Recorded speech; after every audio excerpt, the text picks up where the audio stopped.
Hey everybody, welcome to Beauty at Work. We are in between seasons at the moment. So in the meantime, I want to share with you a series of panel discussions from a symposium that we organized in Montreal in October 2025. This event was the launch of a new international research project called Can Beauty Save the World? The project is funded by the John Templeton Foundation. The panels feature discussions between philosophers, historians, musicologists, neuroscientists, social scientists, religious studies scholars, and practitioners from a variety of domains, exploring the meaning and power of beauty in a secular age. I hope you enjoy this discussion. Good morning, everybody. Welcome to day 2 of our symposium, Can Beauty Save the World? We're going to start this morning with a experience of beauty. And for that, I want to introduce Jeffrey Chan and a group of students from the Schulich School of Music who will lead us in a performance.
Bonjour, good morning. So we are a group of choral conducting students at McGill. I should say here. Bonjour. So we are a group of choral conducting students at McGill. It's our pleasure to be here to sing the opening a little bit music for fun. So the conference is called Can Beauty Save the World, right? So what we just performed is a Renaissance piece by Lassus. So we have 4 more pieces. One piece that I really want to mention is by William Billings. So most of the he's a very early American composer. Everything we know about him is that he looks very ugly. So his beauty can't really save the world, but maybe his music can save the world. So we'll see if he can do it. Please enjoy. Sing, my soul, his wondrous love. Oh, from yon bright throne above, ever watchful on gaze, still to man extends his grace. Heaven and earth by him made, all is by his scepter's sway. What are we that he should show so much love to us below? God the merciful and good brought us with the Saviour's blood, and to make our safety sure, guides us by his Spirit pure. Sing, my soul, adore his name. Let his glory be thy theme. Praise him still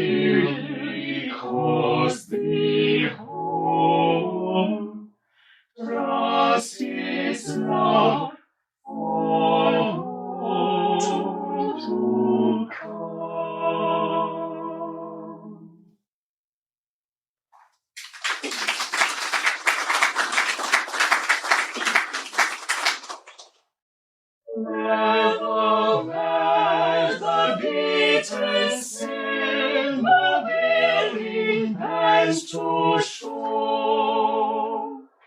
Never tired pilgrims dreams affected slumber more. And my weary sprite now longs to fly out of my troubled rest.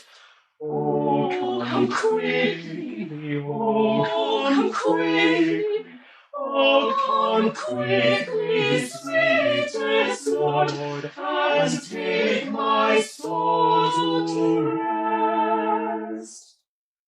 Oh, come quickly, oh, come quickly, oh, come quickly, sweetest Lord, and take my soul to rest. Ever glowing are the joys of Heaven's high paradise. Cottage depths of their eyes, the vapor dims eyes.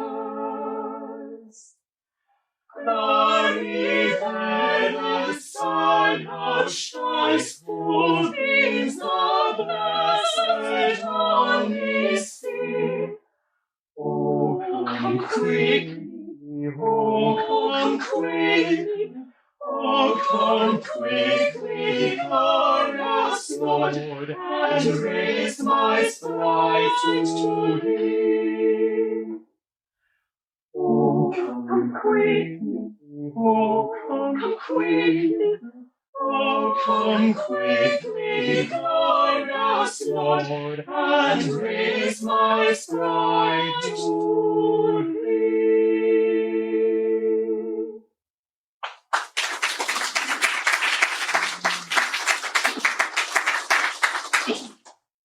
I am the rose of Sharon and the lily of the valleys. I am the rose of Sharon and the lily of the valleys. As the lily among the thorns, so is my love among the daughters. As the apple tree among the tree of the wood. So is my beloved among the sons. So is my beloved among the sons. I sat under his shadow with great delight. And his fruit was sweet to my taste. And his fruit was sweet to my taste. He brought me to the bankrupting house. His banner over me was love. He brought me to the bankrupting house. His banner over me was love. Stay me with flagons, Comfort me with apples, so I am sick. for I am sick. For I am sick of love. I charge you, all the daughters of Jerusalem, by the rose and by the hives of the field, that you stand on top, that you stand on top, That you stand on top, that you stand on top. Awake, awake, awake, awake, my love, till he please. the voice of my beloved. Behold, we cometh, leaping upon the mountains, skipping, Skipping, leaping upon the mountains, skipping upon the hills. My beloved is saying, and said unto me, rise up, rise up, rise up, rise up, my love, my fair one, come away. For lo, the winter is past, the rain is over and come. For lo, the winter is past, the rain is over and gone. The rain is over, the rain is over, the rain is over and gone. For lo, the winter is past, The rain is over and gone. The voice of my beloved. Behold, he cometh, leaping upon the mountains, skipping, skipping, leaping upon the mountains, skipping upon the hills. My beloved is there, And sent unto me. rise up, rise up, rise up, rise up, my love, my fellow, come away. For lo, the winter is past, the rain is over and gone. For lo, the winter is past, the rain is over and gone. The rain is over, the rain is over, the rain is over and gone. For lo, the winter is past, the rain is over and gone.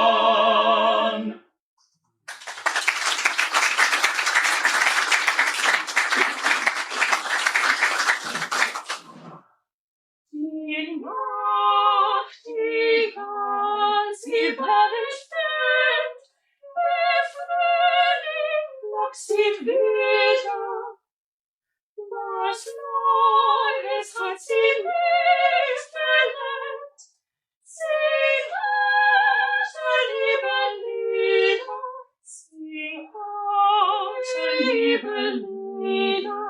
Die Nacht, die Glas, sie fand, es Frühling lockt sie wieder. Was Neues hat sie nicht erlernt. Singt heute liebe Lieder, singt heute liebe Lieder. Die Nacht, die kam, sie war entfernt, der Frühling lockt sie wieder. Was Neues hat sie nicht erlernt. Singt heute liebe Lieder, singt heute liebe Lieder, liebe Lieder, singt heute liebe Lieder, singt heute liebe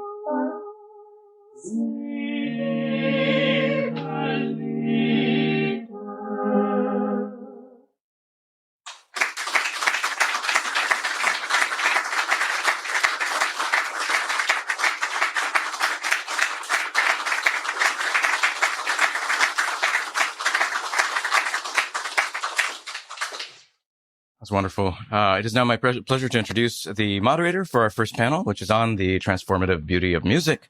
Dr. Stephen Bullivant is a professor of theology and sociology of religion at St. Mary's University in the UK and professorial research fellow in theology and sociology at the University of Notre Dame, Australia. I would like to welcome Stephen and the panelists to take the stage. Well, good morning. After the choir saved the world, I'm here to ruin it again. It gives me great pleasure to introduce our panel. It will become a panel at the end for the Q&A, but to stop them craning their heads to see this presentations, we're going to leave them in their seats and bring them up in turn. Jean-Sébastien Vallée is an acclaimed conductor and scholar and is professor of music here at McGill. Katie Bank is an early music historian and research fellow at the University of Birmingham in the UK. Rebekah Wallace is a philosopher who holds research fellowships at the universities of Birmingham and Oxford. Ian Corbin is another philosopher at Harvard Medical School and director of Harvard's Public Culture Project. And Jonathan Berger is a composer and musicologist at Stanford, where he directs the Center for Computer Research in Music and Acoustics. So, Jean-Sébastien.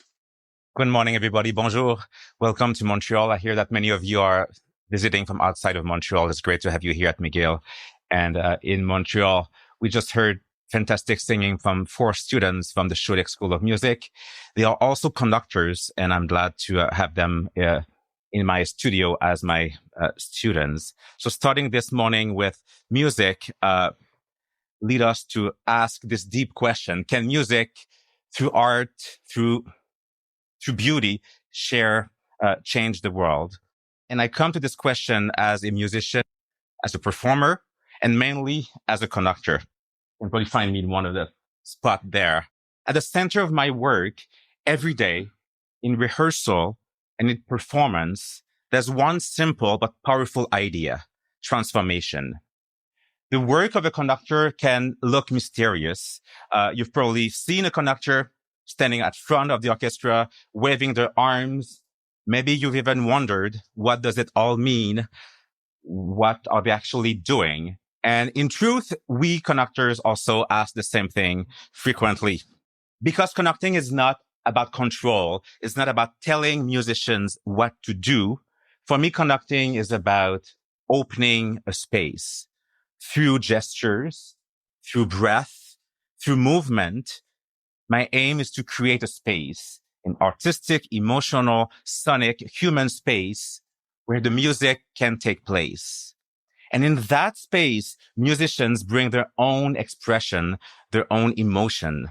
My role is not to impose my interpretation, but to invite them, the musicians, into my vision and let them be artists and express themselves within the frame that I propose as a conductor.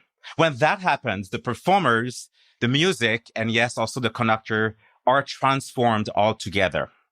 And this shared transformation, the meeting between people through sound, is what I would like to explore with you in the next few minutes. We're asking today, how does art transform us? How does music transform us? And from my own experience, that question expands into several more. Who in turn transforms the music? How is music itself transformed? And perhaps more importantly, what makes transformation possible with music? When we engage with art, we enter a aesthetic experience, a moment where feeling, imagination, and understanding come together. But these moments are rarely simple. They happen on so many levels all at once. There's a personal transformation when we are moved by beauty. There's the communal transformation when we experience beauty through our musical community. And there's artistic transformation when a work of art is actually transformed through interpretation and performance. Let's take an example. A piece by J.S. Bach. You have here in front of you the first page of the manuscript of Bach's St. John Passion. Black ink on paper. It is silent. It does nothing. As long as it stays on the page, it is only potential. But when musicians take that score and bring it to life, when they breathe into it, it becomes sound, energy, experience. That experience changes us, both listeners and performers, simply by being in contact with such a powerful masterwork. Pieces like Bach's Mass in B minor, Beethoven's Ninth Symphony, or Mahler's Second Symphony carry a creative force that transforms us. Their beauty, their complexity, their humanity, they remind us what genius can reveal about being alive. And something else happens too. The music itself changes. Each performance brings new life to the same notes. Different people, different emotions, different audiences, different stories. They all color how the music sounds. The music of Bach or Beethoven or any piece is never the same twice. It is reborn every time it is played. And this is what makes art alive. It is not a fixed object. It is a dialogue between the score and our own humanity.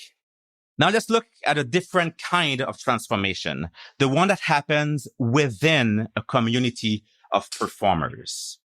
An orchestra or a choir is in many ways a small society, a living model of how individuals can listen, cooperate, and create together.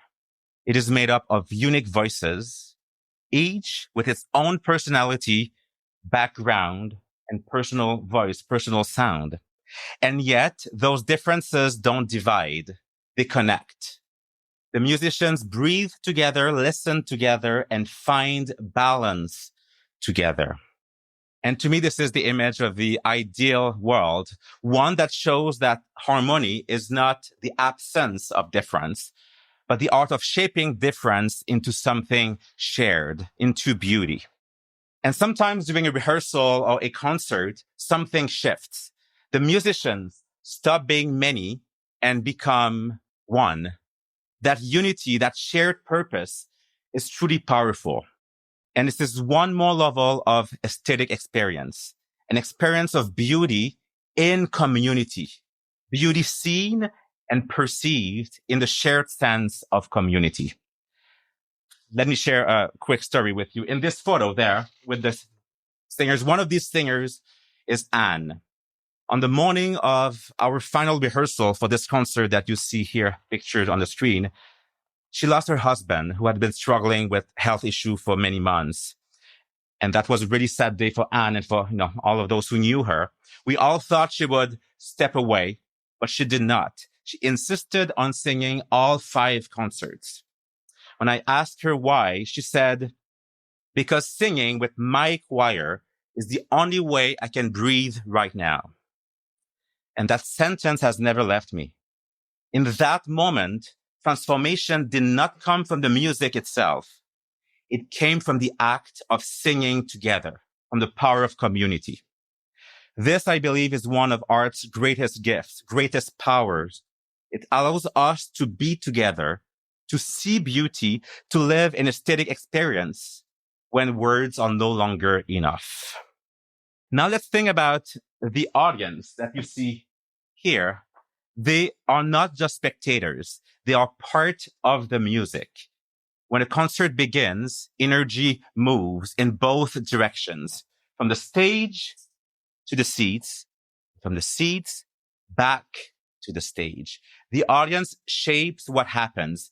Their silence, their breath, their attention, all becomes part of the performance. The musicians feel it, they respond to it, and the result is always unique.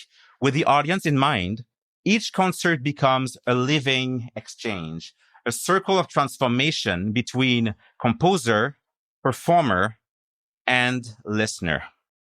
Now I want to return to my own experience as a conductor, to what it feels like to stand at the center with so many stories happening all at once. Here you can see a photo of a performance of Handel's Messiah. And at that very moment, we are singing the Hallelujah chorus.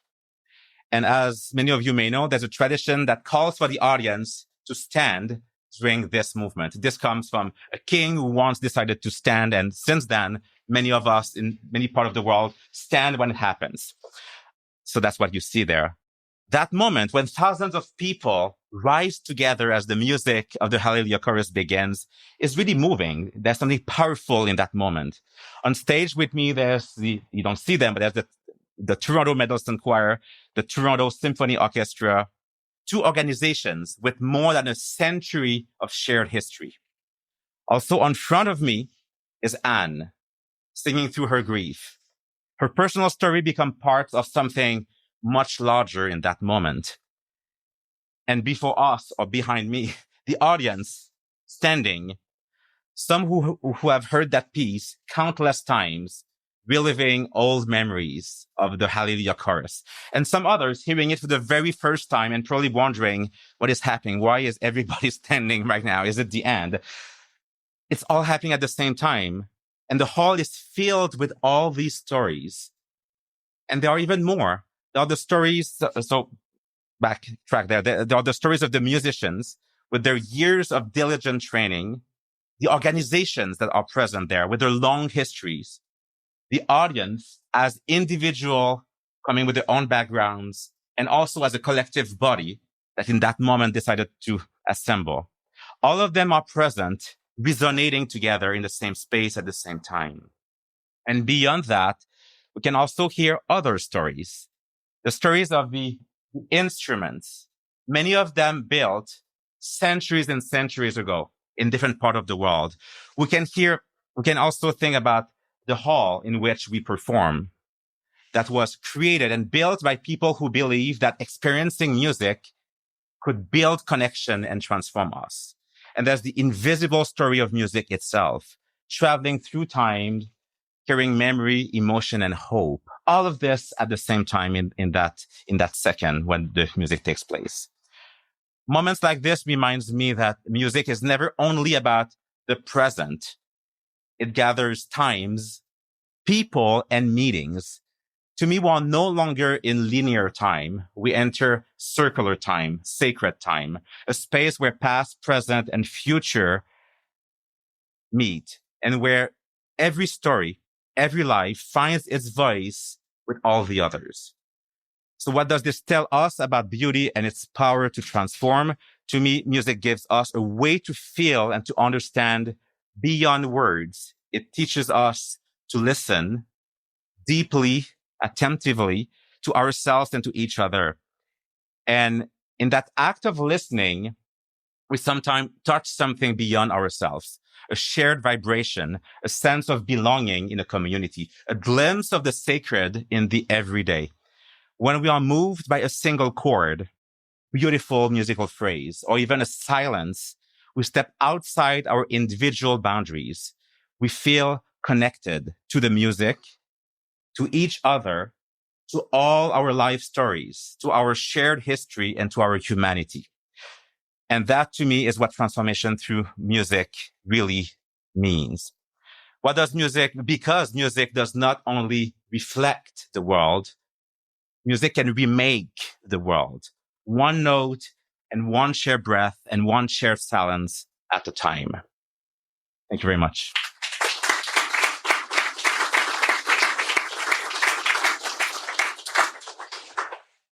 So Rebekah and I are co-Is based in the UK working on the project, and we just wanted to introduce a little bit about what we're doing here.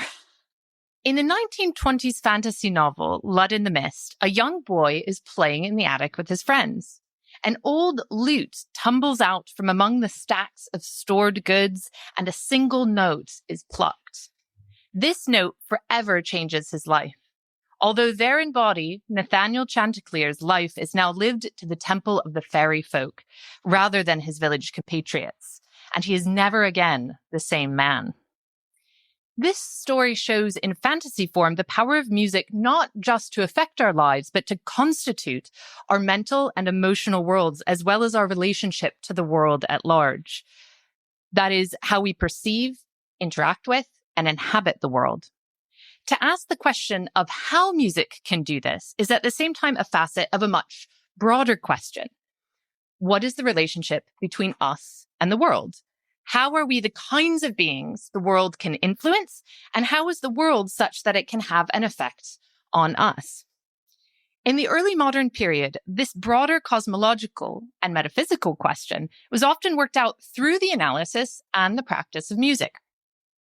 Ongoing debates in the 16th and 17th centuries assessed the question of music's power over us, and at the same time took place within larger discussions of both the composition of music and the composition of the human person, such that we can be moved by music.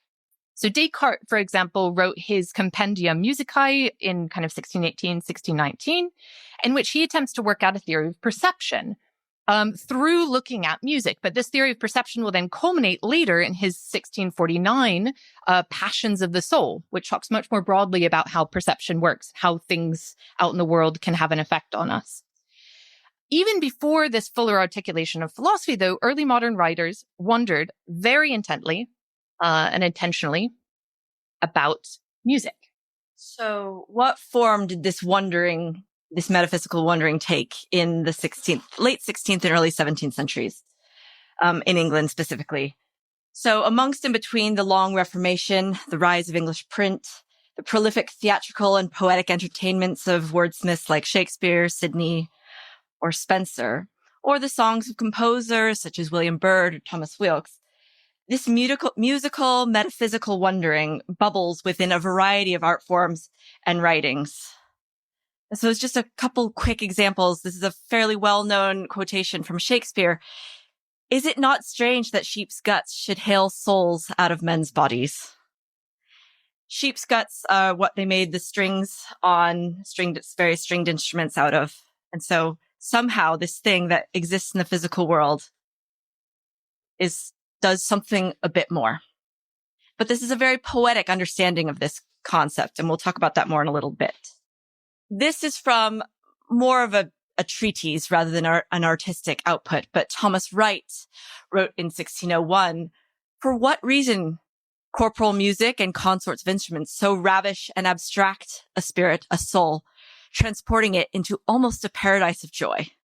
One of the reasons we're looking at this period is because these words, a soul, a spirit, animal spirits, there wasn't a single way, not that we have one today, but there wasn't a single way to talk about these things.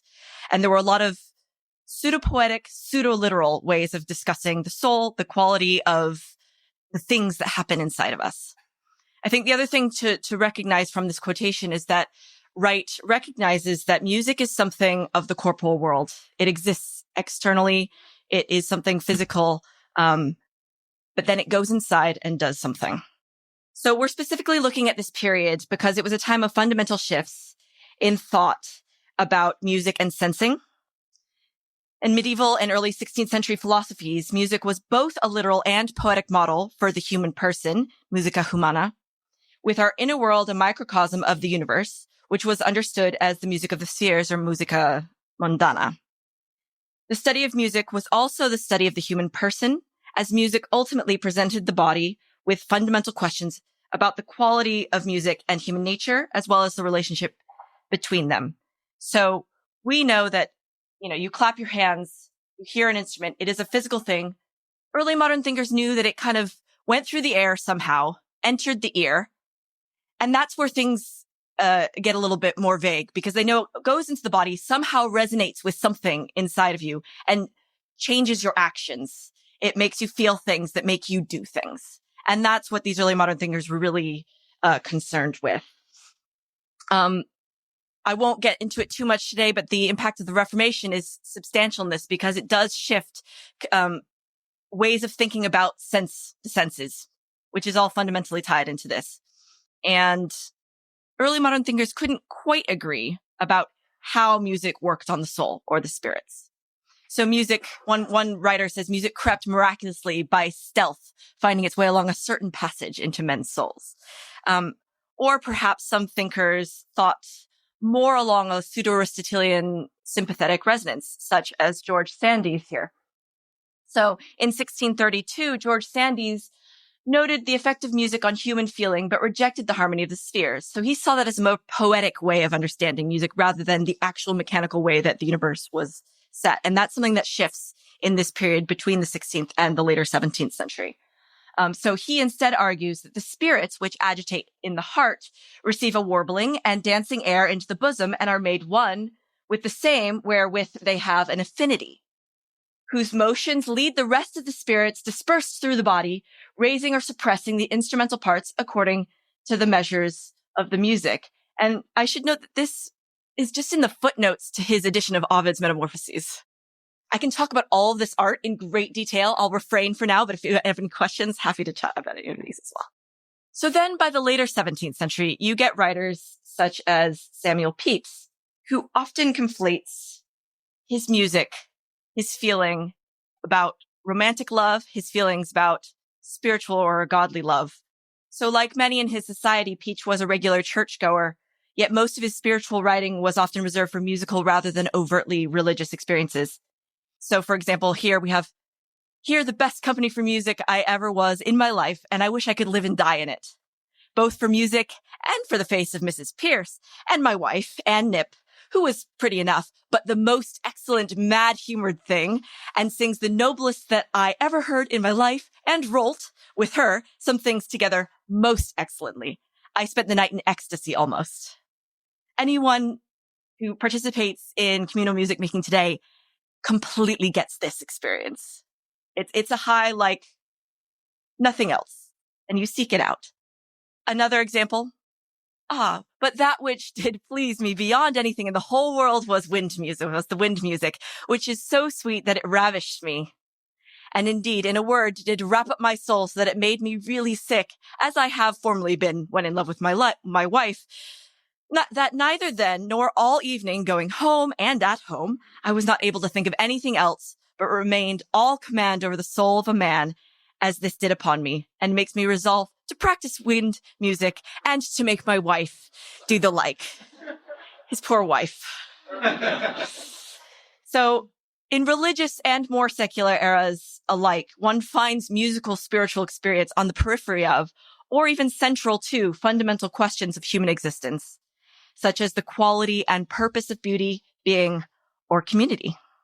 So we can see that for a variety of theological and philosophical reasons, the early modern period is a really interesting laboratory thought for our study. This is not only because debates about music took place in and amongst broader, increasingly empirical methodological shifts in the study of the natural world, but also because of the way the English language was shaped and codified throughout this period. So today, for example, even in our more secular society, we still resort to platitudes about a choir sounding like angels or describe a performance as heavenly, as these are kind of still considered the most accessible terms for such an experience. The spiritual language surrounding these musical experiences has persisted, in other words, even as society has changed.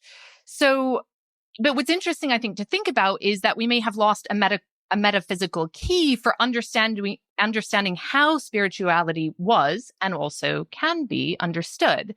So how can we both recover a deep understanding of how spirituality and singing are kind of entangled while articulating this in terms of today's spiritual language, language that resonates with how people experience the world today? In a purely mechanistic view of sense perception, which does inform still how we talk about perception today, this doesn't really fully explain how music can have power over us, because for one, music affects everyone differently. And so therefore, a kind of completely mechanical explanation is insufficient for explaining music's power over us. The problem of how one translates the kind of purely physical sensations to something like an experience, maybe an emotion that moves us fundamentally to our core as whole human beings is still largely unresolved. A different anthropology, one which was prevalent before the modern period, however, might inform some of these issues by reframing lines of questioning at the outset. So, for example, rather than seeing the question as one of how something can kind of affect us from the outside, coming and moving, a kind of part of us that is a discrete entity within inside. Maybe we can look more at the kind of activity of a living, moving body, a person as a whole, along more Aristotelian lines, let's say. And music is a vital entry point into this discussion. Music in the early modern period is a particularly rich area for examining shifting notions about human nature and spirituality, as the relationship of human beings to music was often central to exploring these anthropological questions. So at the theoretical level, we eventually see the evolution of a more, let's say, we might term it now, Cartesian view of body and soul. But in an Aristotelian metaphysics, the soul and the body aren't separate. There's a kind of living, breathing human being as a whole, which is composed of the dynamic structure of the body, the kind of self-creating, active nature of a living body, and its material constituents. And that's the proper seat of human activity, the person as a whole.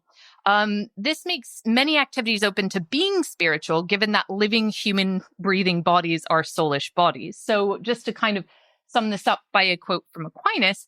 So when we talk about the soul being moved, Aquinas says this is actually kind of a matter of speech. And Aquinas says that whereas we say the eye sees, it's really the human person who sees by means of the eye. And he says, well, just so one can say that the soul thinks just as the eye sees. But one speaks more strictly in saying that the human being thinks through the soul. And the early modern period, because of its critical shift in anthropological understanding, gives key insights into how and why we use the categories we do today for talking about spirituality. Music making was a critical part of these early modern discussions and a perfect example of human beings engaging in an activity for which there was no clear distinction between spiritual and musical dimensions. Musicking is an activity of the whole human person, enacted by means of our soulish constitution. Music seems to have the power to change not just one or two or five discrete emotions, moods, feelings in us. Rather, it seems to kind of change our whole psychological, spiritual makeup. Like Nathaniel Chanticleer, one note can change the course of an entire life, sending it in an entirely new direction. This is implicit knowledge to anyone who has experienced music in this way. Can music's power help us recapture and reconnect with a spiritual body? So I was just going to sum up some of the historical. We have various parts, but sorry, Mike. We have various parts to our UK subgrant, but I'm going to sum up some of our research questions for the historical portion. So how might this history inform our understanding of transformative musical experience today? How might pre-modern musical experience give us insight into the formation of our current categories for talking about spirituality, musical experience, and the human person? Can it help us discover or rediscover a fundamentally different approach to what constitutes well-being? And so on and so forth. We have more, but we can discuss those a little bit later. Thank you.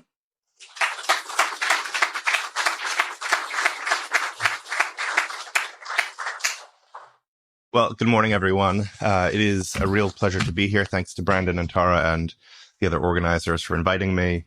The event last night featured multiple personal heroes of mine, including two people who served on my doctoral committee many years ago. So if you hear resonance with what I'm going to talk about today and what we heard last night, that makes good sense. So one of the questions that was posed to us in advance of this panel was, under what circumstances, how can music give rise to transcendent experience? So I'm going to try to dig in on that a little bit and offer some thoughts. Transcendence, when we glimpse it, often emerges from the ashes of worldly failure. This failure is part of our birthright. For whatever reasons, the human animal seems to come equipped with certain desires and intuitions that cannot be properly realized in a purely material, spatio-temporal world. One central desire, perhaps it is the central desire, is for wholeness. This desire shows both its spatial and temporal faces in the phenomenon of falling in love. There is a rich and variegated body of poetry, song, philosophy, and scripture that describes the desire of lovers for seamless, total belonging, to be a whole together, or at least to be one flesh. This desire is, of course, doomed to failure. The space between lovers is finally ineradicable. Similarly, the onset of new love can give rise to desires and pledges for a union that will stretch out unbroken into eternity, that simply cannot be satisfied in our time-bound world, at least not using the simple resources of a fragile, mortal organism. Everything that has parts eventually falls apart. When the reality of this futility presents itself, when we are grown old, in one sense or another, and the chase for worldly wholeness has shown itself illusory, we have a few options. We can despair, we can reconcile ourselves to our tragic, fragmented lot, or we can keep chasing, but now differently. This latter course is described by the poet T.S. Eliot. We must be still and still moving into another intensity for a further union, a deeper communion. Through the dark cold and the empty desolation, the wave cry, the wind cry, the vast waters of the petrel and the porpoise. In my end is my beginning. This chase follows on the widespread and almost, I would say, ubiquitous sense that there is, beneath the level of human effort and participation, or in perception rather, beneath my attempts to get and keep the people or things that I want, a different kind of wholeness, which we can discern via inference and intuition, if not direct observation. We can intuit this kind of wholeness in the miraculous cohesion of every living thing. It is what the physicist and philosopher Henri Bortoft calls an active absence. Modern scientists have assembled schematic drawings of the processes of life that would beggar the imagination of earlier scientists. We have a massive and ever-expanding sense of how the different parts of a living thing function and work together. Part A of the cell works constantly to renew the molecules of Part B, while being simultaneously dependent upon Part B for its own functioning. There's a marvelous symphonic quality to every living thing, an impossibly virtuosic internal orchestration directing and coordinating the organism's various parts and processes. Modern scientists who, as a professional matter, eschew any talk of the soul, are prone to say things like, the organism, the system, or the whole is responsible for this work of coordination, without being able to point to the place where this conductor stands. The less reflective among them might point to DNA as the coordinating center. But this is an act of misdirection. DNA on its own is inert. It must be activated by other parts of the cell, acting at the behest of, well, we wish we could say. Well-composed music, I want to suggest, is an artifactual riff on this active sort of absence, this invisible whole that coordinates and harmonizes an orchestra of parts. A composition animates and directs, making, for a time, one from many.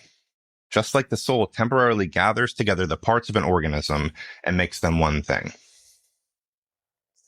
The discrete physical entities of performers, instruments, tones, or rhythms are gathered together by the composition and become, in some sense, via the mysterious interpenetration and co-resonance, which we call harmony and rhythm, one thing. If a score is a sort of artificial soul, it is a soul capable of transmigration. A song exists outside the vibrating strings or vocal cords that make it incarnate in this room or that. It can hopscotch from performance to performance, manifesting again and again across time and space. It may be carried on written scores or in neuronal proteins, but these material entities are bearers of the song, not the thing itself. Music can, therefore, hurl the receptive listener's mind soulward. If you listen closely to a piano concerto, it is easy enough to feel that you are somehow participating in whatever invisible mind is guiding the play of the parts, feeling what it feels, understanding what it understands. This is compounded with your participation in the interior lives of the musicians, who are both communing with and playing host to the mind of the composer. This is a kind of experience of belonging that is ripe for confrontation with Eliot's further union and deeper communion. And yet not nearly every listen, produces such a confrontation. For that, I want to suggest some kind of senescence, some kind of oldness, is often called for. We must be made bone-deep aware of the futility of our normal ways of belonging, at least in some cases, our normal ways of pursuing wholeness. The limits of our discrete individual selves must be undeniably clear, or why would we look to anything so much deeper and further afield? But this oldness can be a prelude to rebirth. In 2010, the music psychologist Alf Gabrielson published a book titled Strong Experiences with Music. In a chapter titled Music and Transcendence, he collates a number of first-person accounts of transcendent experiences occasioned by music, drawn from multiple decades. One thing that crops up very frequently is the affective experience of loss, smallness, melancholy, and longing, various indicators of personal finitude. A young man, for instance, reports that his transcendent experience, occasioned by Arvo Pärt's Spiegel im Spiegel, was characterized by what he calls melancholy, a feeling of longing, humility, and reflection. He goes on to say that tranquility and silence are important. An elderly woman reports in the 1940s that while singing in the choir for Brahms' Requiem, notice a piece about death, that, quote, suddenly the experience of the sound of the orchestra and choir together with the content of the text became so powerful that I was sort of lifted up out of myself. Perhaps it could be expressed in terms of falling to bits. A middle-aged woman reports that my body and the music became a whole where I knew I was dead, but it was a death that was a birth into something that was liberatingly light, a light that didn't exist in this life. A woman in the 1980s reports, in relation to Wagner's Rheingold, I felt a sensation of incorporeal floating, a total merging with the music, or quite simply with something bigger, God, the universe, perhaps, where the experience of me, myself, was completely annihilated. Okay, there's many more examples. I'd better skip some. So some of the pieces mentioned here have death as a theme. Some are in a minor key. Some have a melancholy mood. Some turn in slow cycles that bespeak a kind of stasis, a pause of linear progress and agency. So I want to suggest that what all of these pieces have in common is this: some enactment of undoing, of the death of ordinary human agency. I am powerless, I am small, I am coming to pieces. This sort of mimed death cuts me off from my normal ways of pursuing wholeness, and in the process opens me up to a form of wholeness that seems to come rushing up of its own accord, to show me that I have always already been part of it. So epiphanies like these are not unique to music. Other non-artifactual aesthetic experiences can also play this role. In some striking accounts that I've examined in writings of mine, Trees are often a site for this kind of transcendent experience. Every living thing is, in principle, fired by the deep beauty of soulish self-creation. And so more than beautiful enough to open our eyes to this deeper kind of union and communion. But if ordinary things are to announce themselves in this way, it sometimes helps, in the accounts I've looked at, to be despondent, to be discouraged, to be struck by one's own ineradicable existential limitations. So Richard last night talked about the fact that a lot of really important works have been written in prison. I think that's an example. So I've no doubt that in some of the musical experiences discussed above, the ground might have been prepared by experiences of just this sort. Music is perhaps unique, I want to suggest, in its ability to specifically and intentionally tear down and route to its offering of rebirth. Thanks.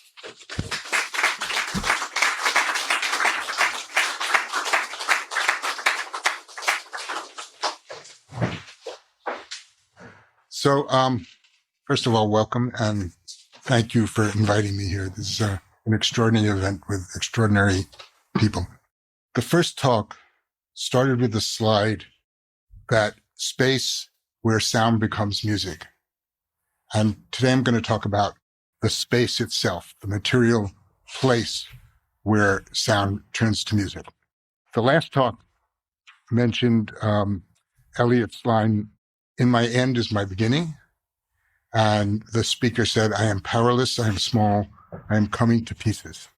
The first talk yesterday was Keats' Grecian Urn, Ode to a Grecian Urn, in which he says, "The foster child of silence and slow time," a line that completely eluded me when I was in high school and we first learned the poem, but now comes back to haunt me.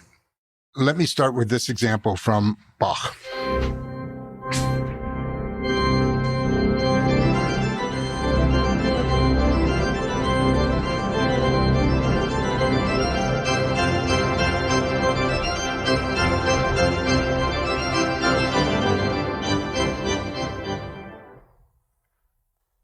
This is the spectrogram of that recording.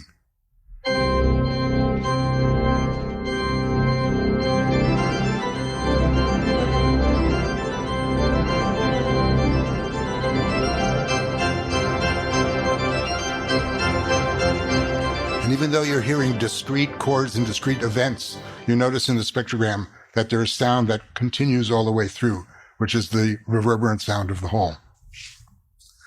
Eulogizing his father, Carl Philipp Emanuel Bach recounted how about encountering an organ in a church, Johann Sebastian would, in Carl Philipp's words, quote, "test to see whether the organ has good lungs." To determine this, Bach would, quote, "draw out every speaking stop and play in the fullest and richest possible texture." At this, the organ builders would often grow quite pale and frightened. One can only imagine this effect as he went from church to church and town to town and tested the lungs of this organ. Upon pressurized air exhaling through a church organ pipe, sound diffuses, reflects, and reverberates throughout the structure. Each arch, each column, each buttress, each pew affects the sound quality, blurring, distorting, resonating, amplifying, and coloring the music being performed. Architectural space is a filter whose reflective and resonant properties modify sound. The space within which sound is created and experienced is itself a musical instrument. In fact, it is in a very real sense the musical instrument. Sound is transitory, fleeting, and ephemeral. Sound can distort temporal perception. Music can suspend time. There should be a snippet here from Victoria's O Magnum Mysterium, which is an incredible work of acoustic blur. Architectural acoustics can further alter temporal perceptions. Architecture is voluminous, stationary, and material. At times, it alters perceptions of size, and in particular, perception of one's own size. One can feel small, confronting vastness. These altered perceptions can trigger and convey deep affective states, and in the case of music, it can be transformative.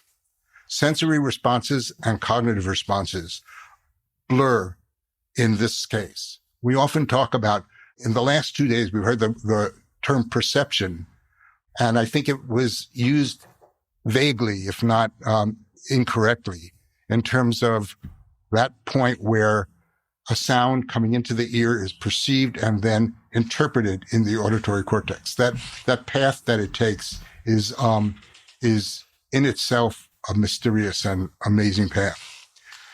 This wall painting from Pompeii depicts Echo and Narcissus, hopelessly lamenting her unrequited love for Narcissus, who is infatuated with his own reflection. Echo is doomed to repeat all she hears. The inherent pathos of the acoustic echo is ubiquitous across time and culture. Western music has embodied it as a pervasive and fundamental characteristic in virtually every period and genre. A great deal of sacred architecture elicits awe and wonder through echo. For a person from my generation, this sound immediately triggers a response. So this is Pink Floyd's work Echoes. And here is a snippet from a dance by Henry Purcell.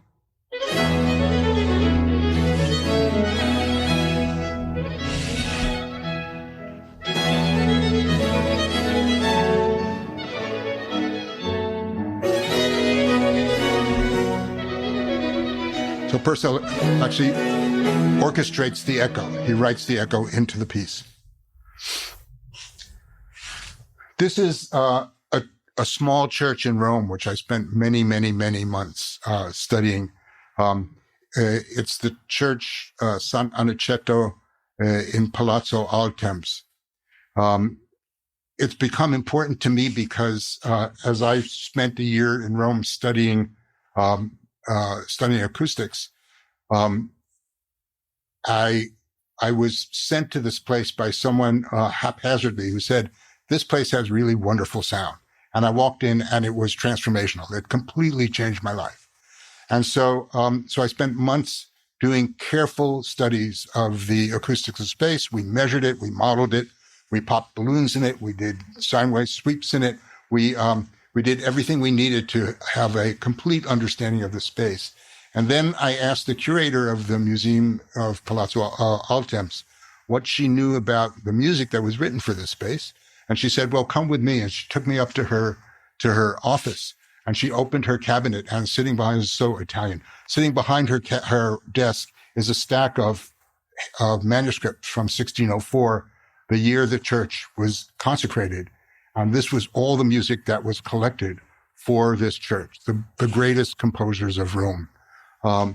And in studying Duke Altemps, who was himself a composer, he was a mathematician, an astronomer, a collector of instruments, and very much involved in the architecture of this church. It dawned on me that here's a person who was thinking about the relationship of the space and the music. And the more I study this music, the more I'm convinced that this is one sweet spot of many where we can see that the correlation between the architectural space and the music that was written is a direct one. So this is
So that first recording was done in near anechoic conditions. And then with the acoustic studies we did of the church, we built a convolution filter that we were able to convolve that recording with the acoustics of the church. And what you heard in the second recording is exactly how it sounds within this church. The animation is a very slowed down version of what happens when one sound, in this case a balloon pop, dissipates through the church. So it's an incredibly complex object. So the balance between acoustic clarity and blur is what makes this space a particularly sweet acoustic space. And that balance pervades the experience of music throughout. It was one that became particularly acutely important, early modern art, composition, architecture, and thinking. Just to underscore the difference here. So this is another example from the same setting by Felice Anerio, heard within the acoustics of Palazzo Altemps.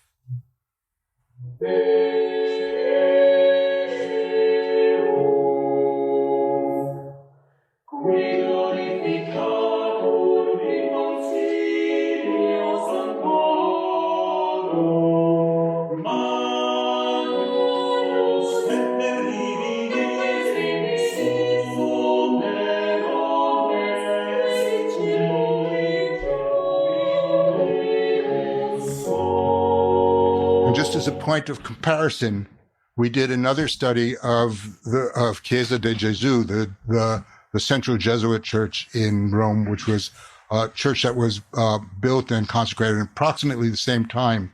And here there was a wonderful controversy in building the church. The Jesuit priests wanted a flat roof in order for there to be acoustic clarity, for their words to be heard, and Cardinal Farnese, who was funding the church, wanted a dome particularly for visual pleasure, and knowing that it would entirely distort the acoustics. So here's the same work as heard in Chiesa de Gesù.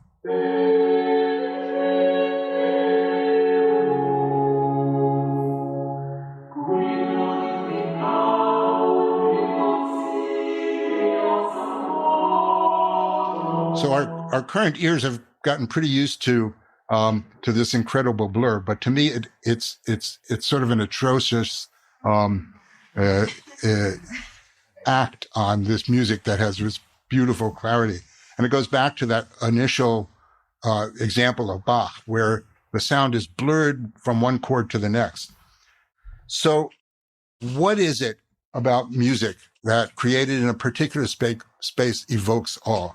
Can we find relationships between music and architecture for which the work was created? And I conclude by asking these questions, which have been plaguing me for about a dozen years now and continue to plague me. And I will conclude with one more brief example. These are the final moments of Alvin Lucier's monumental piece, I Am Sitting in a Room, in which Lucier sat in a small room and recorded himself speaking, and then recorded the recording and recorded the recording and recorded the recording and recorded the recording until the resonance and acoustic and reverberation of the room completely distorted his speech. So the beginning of the piece is him saying, I am sitting in a room, and describes what he's doing. And this is his last iteration of it.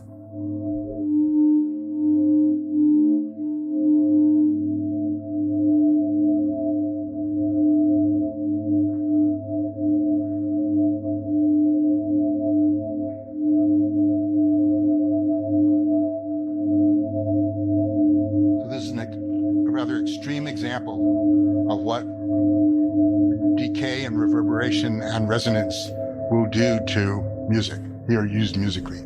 Thank you.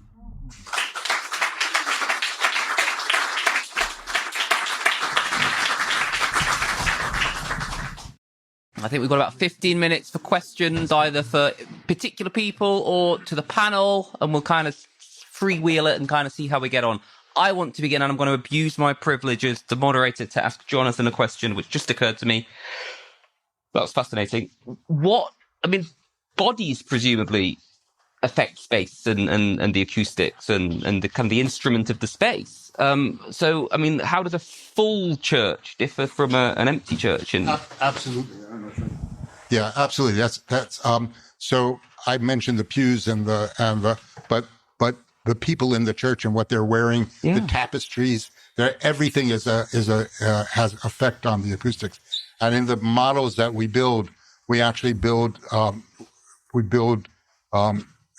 model the differences between a church that's full of people and absent of people. Oh, I think we've got a roving mic, so do pause to... Just curious if you've ever seen David Byrne's TED Talk on the coevolution of music and architecture. Okay. Yes, I have. And David and I have talked a lot about this. Amazing. Thanks to all the panelists, a wonderful, eclectic group of presentations.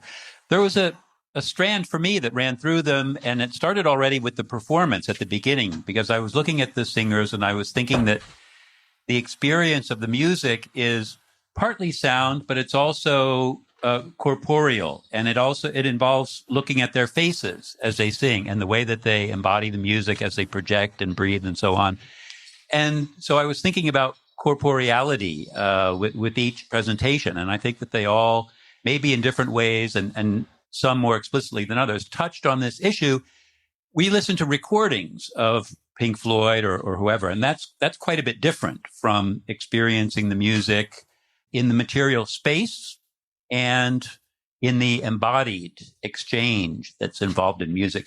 So I just interested in any further comments you have about how important the corporeal fact of music being performed through bodies changes the experience and the power of music.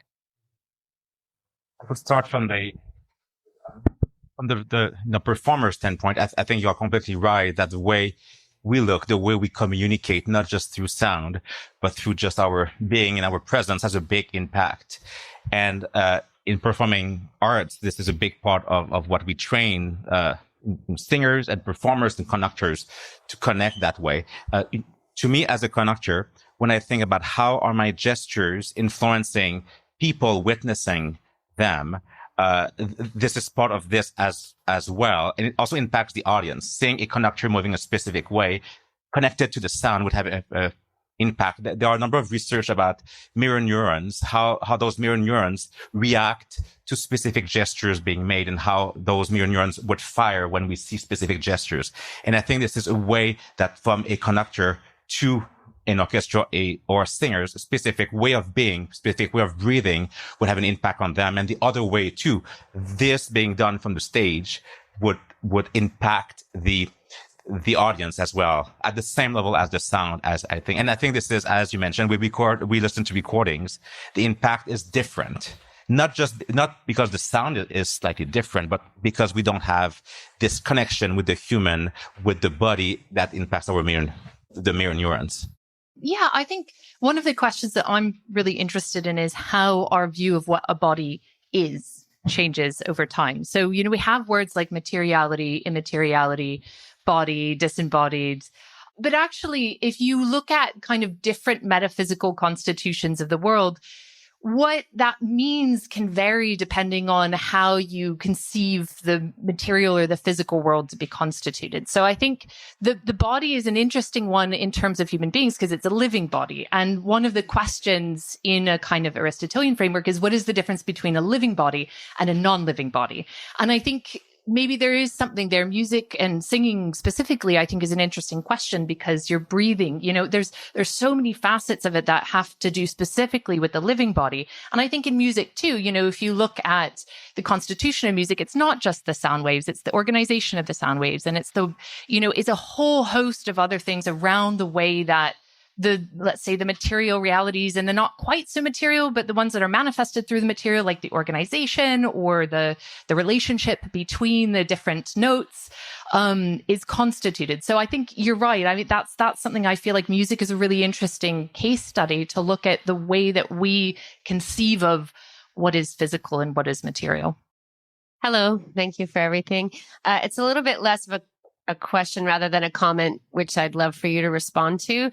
So I'm a voice teacher, and one of the things that I've recognized is that the posture of the teacher also affects how, and I mean that spiritually and physically, affects what comes out of the student. Like my student will be different if I get up and stand beside them, if I sit behind the piano, if I mirror their movements, and also if they can see themselves. So I purposefully get them to work not looking at themselves and looking at themselves, because sometimes I'll say, look in the mirror. I think you're automatically going to see what's needed here. And that helps develop a relationship to themselves and to welcome their own body and to get used to it, because it's ever changing. We're literally corporally different every day. So what would you say about the role of hospitality and within the context of teaching in order to develop like the sort of things that you've been talking about in terms of communion and transformation? I take it from a performance standpoint. I think what you mentioned about the impact of one's posture on the sound is great. And again, I think it does connect with the impact of mirror neurons, where we see something and how we perceive it and how it affects our own being. Often with students, we see it with singers or conductors or any performer.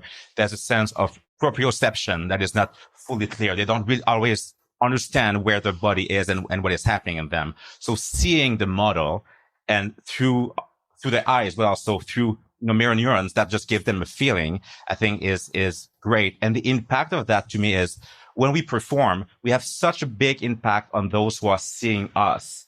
If we hear a singer that has a really tight jaw singing for us, we may hear it in the sound, but at some point we may find our own jaw getting a bit tighter. So this is beyond understanding of the music. This is this, connection that, that is happening. And I think this has a lot of power. So this is beyond the power and impact of music, but it's this kind of this human connection that we can perceive and the impact that it has on us. There's a lot of this in Shakespeare studies as well.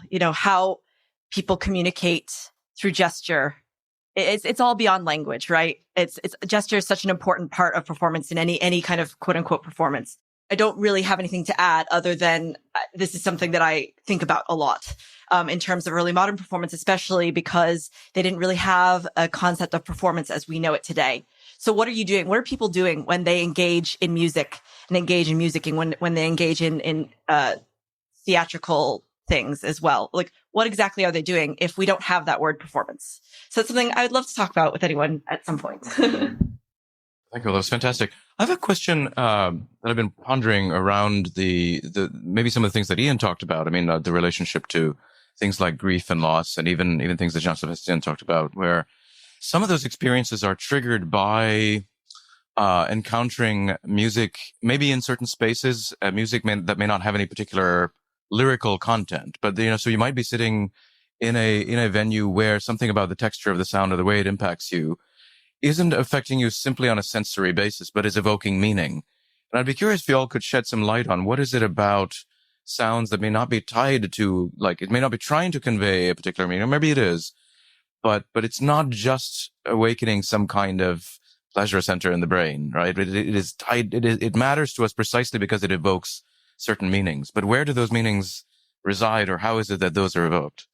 So I'll just sort of reiterate what I said before, which is when one is in a space that has a large reverberation, a long decay time, one tends to feel small and one gets a sense of vastness. And that's an initial sensorial response that's often related to the music that's being played or the sound or the words that are being said there. But that in itself is an affective response. So. I don't know how good an answer this will be. I worked for some years as an art dealer, and a lot of the art that I represented, the artists I represented, worked in abstract modes, and so there'd be colors splashed across and gestures. And what I found was that if you looked close and hard enough, if you took enough time with two colors sitting next to each other, you could start to feel it. I mean, nothing that the painter would have articulated in words, but I remember looking at one painting for a little while in the artist studio and saying, God, this color harmony, like it does finally work, but just barely. And there's some residue of not working. And is this about sort of relationships and aging and accepting things that are incomplete but work? And he was sort of like, Yeah, kind of, yeah.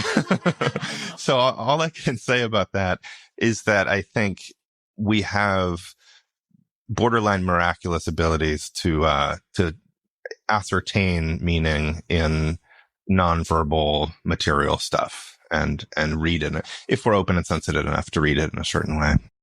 And I think from a performance standpoint, the meaning of any music is created by the context in which it's performed. The space has a lot to do with that. Who are the listeners? Who are the performers? You know, we had mentioned before Brahms' Requiem. In the second performance of Brahms' Requiem, the piece was still incomplete. And number 5, which is the one of the soprano solo, the soprano sings only once. That movement had not been written yet. And when it was performed then, that was for a Good Friday service, and the church thought it was not Christian enough. So they said, let's add something to make Brahms' Requiem a little bit more appropriate. So they added, I know that my Redeemer liveth from Messiah, from Handel's Messiah. So they added that solo at that exact moment within Brahms' Requiem. And Brahms heard that and thought, I need to add a soprano solo. But then when they added that piece, I could imagine when the music of Handel took place in the middle of a Requiem, the meaning, the perception of that text and of that music was completely different. When we hear it as part of Messiah, opening part 3, there's a sense of light and hope in E major. There's something bright around it. In Brahms' Requiem, when we get there, I would imagine that the perception of that was much more reflective, much more about grief. So the same music, depending on the context, can have a completely different taste. I think we've got time for one more, if there is one more. Yeah, I think Elaine. Well, I want to ask a question, and I have to outline to stop citing a few things in neuroscience, and the neuroscientists in the room might tell me that each of those steps is no longer believed, so I apologize in advance. But I'm just wondering if, in thinking about synesthesia, some scientists, for example, Ramachandran, say that one account is that there's incomplete pruning between different sections of the brain, and that the synesthete, experiences that incomplete. And Ramachandran says that may actually be a model for the way metaphor works. That there is this crosstalk in the brain that you may not, or I may not have that same kind of crosstalk, and yet when the poet says it, I immediately recreate it in my brain. And there's one philosopher, unfortunately, whose name I'm forgetting, but in an article in News, he argues that when somebody like Shakespeare or any poet, Hopkins, Keats, introduces metaphors, it's as though they are at that moment shifting into a new dialect, yet on the spot, we all become fluent and can speak that language. And I'm just wondering if that is, seems also descriptive of what's happening in music. And I guess when you were showing the transcript of Bach's manuscript, that I mean, the distance between his mind or understanding of music and mine is so vast, and yet some recreation, the Olympic feats that are being carried out, is actually being recreated. I mean, to build on the last part of your comment, the recreation, the bringing to life what we see from the score, especially with music of the past, I think is a great challenge, especially if we consider any kind of definition of what authenticity may be in terms of what it could mean for us. But one thing that is never authentic as a performer is our audience. No matter how much we work, we could never have an authentic audience from when that piece, that manuscript was done in Leipzig. So we cannot recreate that. So it also triggers the question, how do we use what we have from a composer, a masterwork, and how do we make it relevant, yet respecting intention, potentially having different ways of approaching the definition of authenticity? Is it how it was performed? Is it based on the intention? Is it based on, the practice of it? But I think the trying to make it relevant. So it means that there's a transformation of that music depending on the context in which we do it. Doing this in Canada, doing that in North America is different than doing it in Europe. Just in understanding of that, doing it in a concert hall where people are not there for a religious reason, how do we make a Bach passion speak to them? We go probably back to the fact that passion refers to the suffering of one person, and we connect it. So and it changes the way the music unfolds, I think, from the performers and from us. So I think we change the way we use this language to make sure we can all connect with it. I always find it striking how in the early modern period, even though they're talking about it in different terms, it's the exact same conversation, just not in neurological terms. It's, but there's a quality maybe based on the planets about why music affects individuals in a different way, but it's basically the same question. We're asking the same questions over and over again. And I think it's a very good exercise to do, even if we don't find the answer. One of the challenges of historical investigations of this, it taps back into what Bill was saying, is that you're always missing those bodies. You have these material remnants of the music as it happened. You have the score. You have, perhaps even the actual violins or the actual bows that were used. You've got the spaces, the architecture, but you don't have those bodies. So how much do our modern today bodies have in common with historic bodies? And to what extent can we use our bodies to understand those historic bodies? And that's one of the great questions I grapple with. And I don't know.